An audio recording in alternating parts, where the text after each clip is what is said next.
Admiral Kane stood at the observation deck of the Imperial dreadnought, his silver eyes fixed on the blue marble spinning lazily in the void. The third planet from its yellow star looked deceptively peaceful, its swirling white clouds masking whatever civilization dwelt beneath. "Sir, the scanners are picking up primitive electromagnetic signatures," reported Lieutenant Vale from the bridge communication array. "Radio waves, television broadcasts, and what appears to be early internet technology. The inhabitants seem to be at a Type 0.7 civilization level." Kane nodded slowly. Another backwater world ripe for annexation into the Galactic Empire. The process was routine. Arrive, assess, demonstrate superior firepower, demand submission, and integrate their resources into the Imperial supply chain. Most species surrendered within hours of seeing an Imperial fleet. "Begin standard protocol," Kane commanded.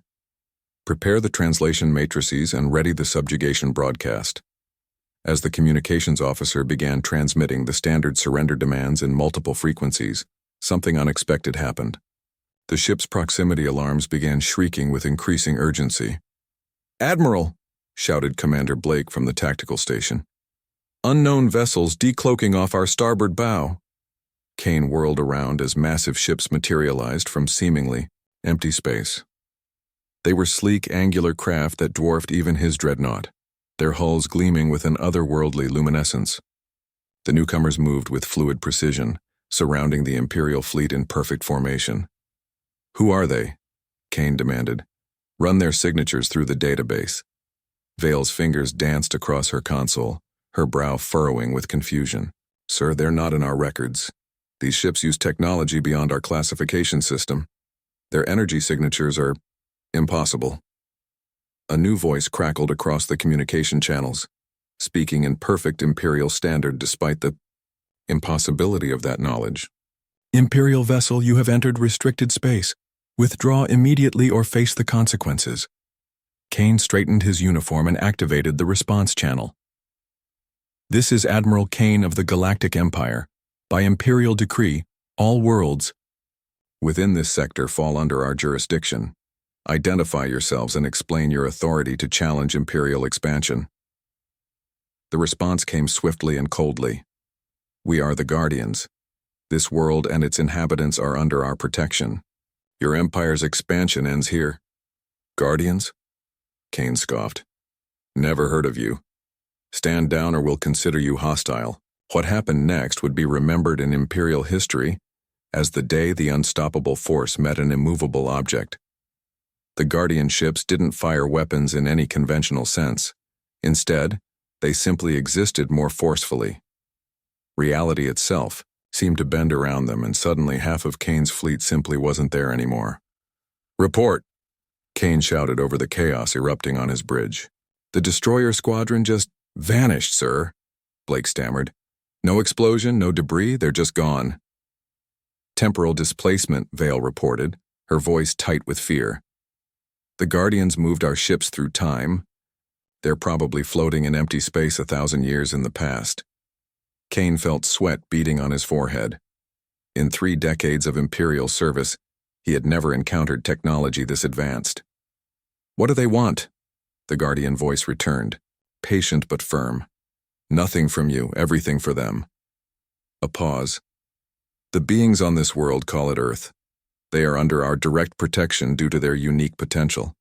Your species encountered them during their primitive period and dismissed them as insignificant. This was an error." "Impossible," Kane breathed. "We have detailed surveys of every species in this sector. That world shows no signs of advanced development. Look again, Admiral. Look with more than just your scanners." As if responding to the Guardian's words, Earth's electromagnetic chatter suddenly shifted. What had seemed like primitive radio broadcasts transformed into something else entirely. The signals weren't random entertainment transmissions. They were complex mathematical proofs, artistic expressions that conveyed emotional depth beyond Imperial understanding, and philosophical discussions that made Kane's head spin. "They're not primitive," Vale whispered, staring at her readings. "They're deliberately concealing their advancement level. These signals, they're solving mathematical theorems our greatest scientists consider impossible. The Guardian continued. Humanity possesses something your empire has never encountered. The ability to grow beyond their limitations through pure determination and creativity. While other species reach technological plateaus, humans continue ascending. They wage wars against impossible odds and win through ingenuity. They face extinction-level events and emerge stronger. They take concepts considered universal constants and find ways to circumvent them. Kane watched as more data flowed across his screens. Humans had apparently split atoms decades ago, traveled to their moon using chemical rockets, and were currently developing technologies that shouldn't be possible with their resource base. More disturbing was their cultural output, stories of ordinary individuals rising to face cosmic threats, defeating enemies with superior technology through courage and cunning. They tell stories about us, Blake said quietly, reviewing the cultural analysis. About galactic empires that conquer worlds. And in every story, the humans win. The Guardian ships began moving closer, their presence making space itself feel heavy. Your empire expands by conquering the weak and absorbing the compliant. Humanity represents something different, a species that grows stronger through adversity. We have watched them for millennia, guiding from shadows, waiting for them to reach their potential. And if we refuse to withdraw, Kane asked, though he already knew the answer, then you will discover why we chose to protect them rather than you. Admiral Kane looked at his remaining ships, then at the impossible Guardian vessels, and finally, at the blue world below where humanity continued its relentless advance toward greatness. For the first time in Imperial history, the Galactic Empire encountered something it couldn't conquer. All ships, Kane transmitted, prepare for immediate withdrawal from this system. As the Imperial fleet retreated, Kane couldn't shake the feeling that they had just witnessed the beginning of something magnificent and terrifying. Somewhere on that blue world, humanity continued its inexorable rise, protected by beings who recognized what the Empire had missed. The age of human expansion was coming, and the galaxy would never be the same.